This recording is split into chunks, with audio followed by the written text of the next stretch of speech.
Good morning. This morning I was in Luke chapter 24, verses 1 through 8, and I have some thoughts about it. It's interesting how God transforms seeming dead ends into new beginnings. This is the account of women arriving at Jesus' tomb with burial spices, only to find it empty. Angels appear with a world-changing question. Why do you look for the living among the dead? Here's what changed my perspective, but before we do that, I want us to be on a common frame of reference.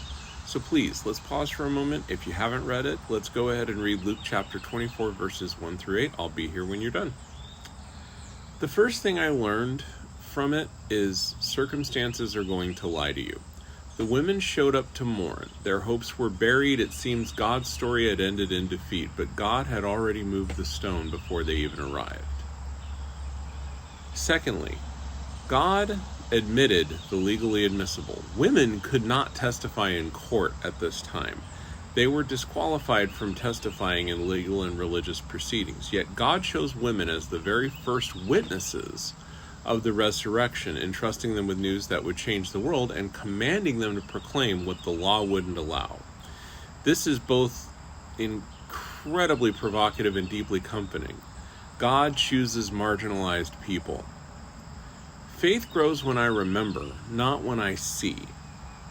The angels don't give empirical evidence, they point back to Jesus' words. Heartbreak can happen when we don't remember what Jesus has promised. Finally, God meets you in the most confusing places. You might be in the middle of a situation where you feel like all hope is lost.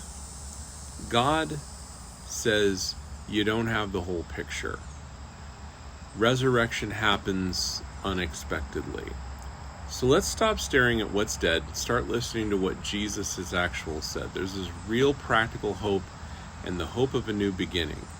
Don't try to fix situations. Pause, remember what Jesus said, and let his words reframe your perspective. Hope is not found among the dead, but among the living.